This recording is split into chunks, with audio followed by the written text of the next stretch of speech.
यह एक द्वीप है जहां पत्थर सपने देखते हैं, जहां चेहरे जो सदियों से खामोश हैं आकाश से सवाल पूछते नजर आते हैं। ये चेहरे किसके हैं? इन्हें किसने बनाया? और सबसे बड़ा सवाल, ये यहाँ क्यों है? क्या यह महानता का प्रतीक है या एक भयानक चेतावनी? लेकिन यह रहस्य सिर्फ पत्थरों का नहीं है, यह उन लोगों का रहस्य है जो इन्हें बनाने आए, जिन्होंने इन्हें खड़ा किया और फिर अचानक बंद कर दिया। बिल्कुल रुक गए, जैसे कोई बटन दबा दिया हो। क्यों? क्या उन्होंने कुछ ऐसा देख लिया था, कुछ ऐसा जान गए थे जिसे जानना नहीं था? मैं हूँ एक्सप्लोर मैन, जो घड़ी हुई मुद्दे और छुपी हुई रहस्यों को उखाड़ निकालता हूँ। अगर आपको अनसुलझी रहस्यों और इतिहास में बीती वैसी घटनाएं जिनसे आप अनजान हो, ये सब चीजें जानने में आपकी दिलचस्पी हो, तो आप सही चैनल पर आए हैं। इस चैनल पर ऐसी घटनाएं से संबंधित वीडियो डालता हूँ। चैनल को सब्सक्राइब कर दें ताकि अगली वीडियो आप तक पहुंच पाए। हम आपको ले चलते हैं एक ऐसी यात्रा पर जो इतिहास के सबसे बड़े पुरातात्विक रहस्य की गहराइयों में उतरेगी, जहां हर जवाब 10 नए सवाल खड़े कर देगा। यह है रहस्य के चेहरे, ईस्टर द्वीप की मूक गाथा। प्रशांत महासागर के बिल्कुल दिल में, चिल्ली के तट से 3700 किलोमीटर दूर एक टापू है जो दुनिया से अलग थलग पड़ा है। 163 वर्ग किलोमीटर में फैला यह ज्वालामुखी द्वीप, इसे स्थानीय लोग रापा नुई कहते हैं और दुनिया इसे ईस्टर आइलैंड के नाम से जानती है।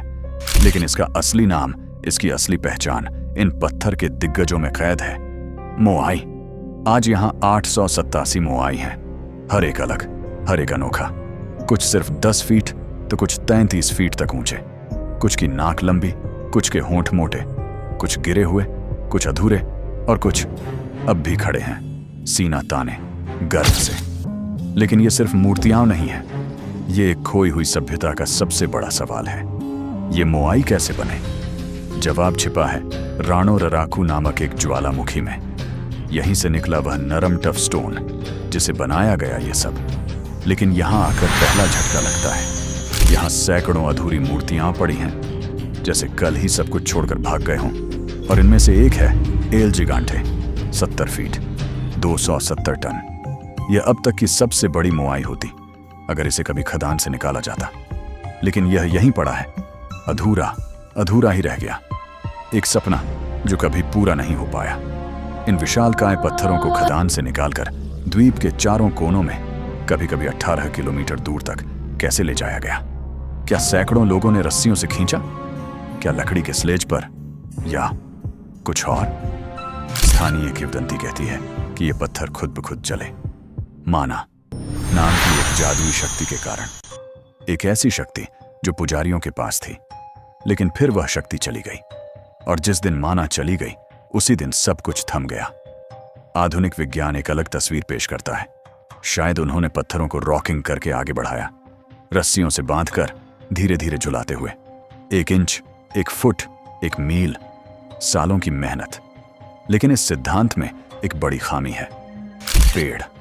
पोलेन विश्लेषण से पता चलता है कि कभी यह द्वीप घने जंगलों से भरा था, एक शानदार सब ट्रॉपिकल जंगल। लेकिन जैसे जैसे मोआई बनने लगे, पेड़ कटने लगे, मूर्तियों को ले जाने के लिए, रस्सियां बनाने के लिए, स्लेज बनाने के लिए।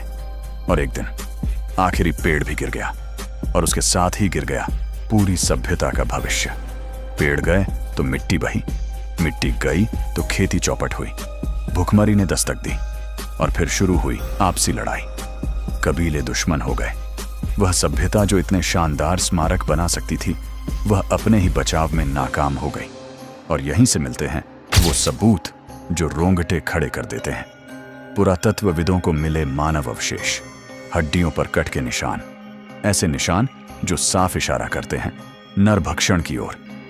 जब खाने को कुछ नहीं बचा तो लोगों ने एक दूसरे को ही खाना शुरू कर दिया। क्या यही वह भयानक सच्चाई है जिसे ये मोआई सदियों से अपने सीने में दबाए बैठे हैं? इन मोआई का उद्देश्य क्या था? पुरानी धारणा थी कि ये समुद्र की ओर देखते हैं, लेकिन यह गलत है। ये अपने गांवों की ओर देखते हैं, अपने लोगों की रक्षा करते हुए। ये पूर्वजों की आत्माओं के प्रतीक थे। शायद ये बीते हुए लोगों की आत्माओं को संरक्षण देने के लिए खड़े किए गए थे, ताकि वे आने वाली पीढ़ियों को आशीर्वाद देते रहें। लेकिन फिर लगभग 1600 ईस्वी के आसपास एक बड़ी घटना हुई। मूर्तियां बननी बंद हो गईं। नहीं, बल्कि जो मूर्तियां पहले से खड़ी थीं, उन्हें जानबूझकर गिराया जाने लगा। गिरा दिया गया अपने ही पूर्वजों के प्रतीकों को। क्यों? क्या यह एक क्रांति थी? क्या आम लोगों ने अभिजात वर्ग और उनके देवताओं के खिलाफ बगावत कर दी? या क्या उन्हें एहसास हो गया कि ये पत्थर के देवता उनकी रक्षा नहीं कर पा रहे, कि ये सब व्यर्थ है? सबसे पेचीदा परत, रोंगो रोंगो, लकड़ी की पट्टियां जिन पर एक अजीबोगरीब लिपि में कुछ लिखा गया है। एक ऐसी लिपि जिसे आज तक कोई नहीं पढ़ पाया। यह दक्षिण प्रशांत की एकमात्र लिखित भाषा थी, लेकिन आखिरी व्यक्ति जो इसे पढ़ सकता था वह भी खो गया। क्या उन पर लिखा है पूरी सभ्यता का इतिहास?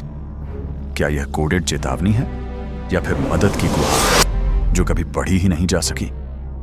यूरोपीय लोगों के आगमन ने बची खुची उम्मीदों पर भी पानी फेर दिया।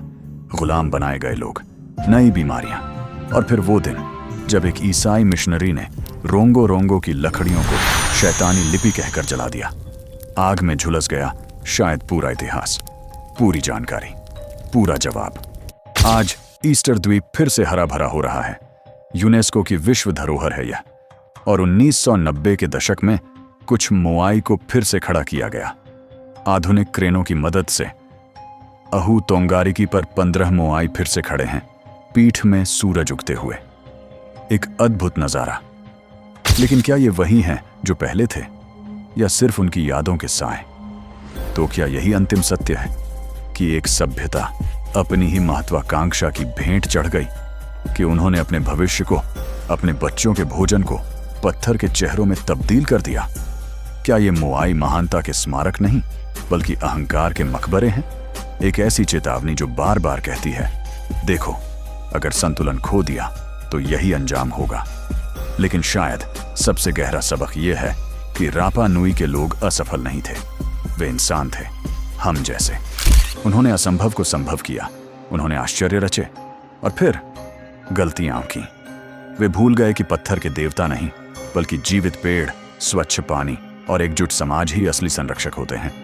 आज ये पत्थर के चेहरे सदियों की चुप्पी तोड़कर हमसे बात कर रहे हैं। वे पूछ रहे हैं, तुम क्या सीखोगे?